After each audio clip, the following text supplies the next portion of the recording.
Hi guys, ഇന്ന് നമ്മളൊരു night ഔട്ടിങ്ങിനായിട്ടാണ് പോകുന്നത്. അപ്പം മിക്കൊക്കെ നാട്ടിൽ വന്നേക്കൊണ്ട് മിക്ക ദിവസവും രാത്രി പുറത്തുനിന്ന് ഫുഡ് കഴിക്കുന്നത്.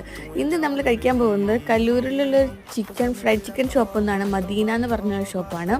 അപ്പോൾ അവിടെ എല്ലാ ബ്രോസ്റ്റഡ് ചിക്കനും പെർ പീസ് 20 റുപ്പീസ് ഉള്ളു. അപ്പോൾ ഇവർ 10 പീസ് പറഞ്ഞിട്ടുണ്ട് 200 രൂപയ്ക്ക്. പിന്നെ അതിൻ്റെ കൂടെ കുബൂസ് വന്നിട്ടുണ്ട്, മയണൈസ് വന്നിട്ടുണ്ട്. അങ്ങനെയൊക്കെ എല്ലാവർക്കും സെർവ് ചെയ്ത് കൊടുക്കുകയാണ്. നേരെ ആദ്യം തന്നെ ടേസ്റ്റ് ചെയ്തത് മയണൈസും കുബൂസുമാണ്. അവർക്ക് അത് ഇഷ്ടപ്പെട്ടു. ഞാൻ ചിക്കൻ കഴിക്കാത്ത കൊണ്ട് ഞാനൊരു സോഡ ലൈം പറഞ്ഞു. പിന്നെ ഒരു കൊക്കക്കോള കൂടി വാങ്ങിച്ചായിരുന്നു. ഇവർ കഴിച്ചു, കുഴപ്പമൊന്നുമില്ല, ആവശ്യത്തിന് ടേസ്റ്റ് ഉണ്ട്. ഭയങ്കര എക്സ്ട്രാ ഓർഡിനറി ടേസ്റ്റ് എന്നൊന്നും പറയാനില്ല, നല്ല നോർമൽ ടേസ്റ്റാണ്. ഇവിടെ ഷവർമ, പിസ്സ, ബർഗർ, ബിരിയാണി, പിന്നെ എന്താ ഐസ്ക്രീം, അങ്ങനത്തെ സംഭവങ്ങളൊക്കെ അവൈലബിൾ ആണ്. നിറയെ ആളുകളുണ്ട്. കൂടുതലും ടീനേജേഴ്സാണ് ഇവിടെ വന്നിരിക്കുന്നത്. അവർക്ക് കുറഞ്ഞ പൈസയ്ക്ക് വയറ് നിറച്ച് ഫുഡ് കഴിക്കുക.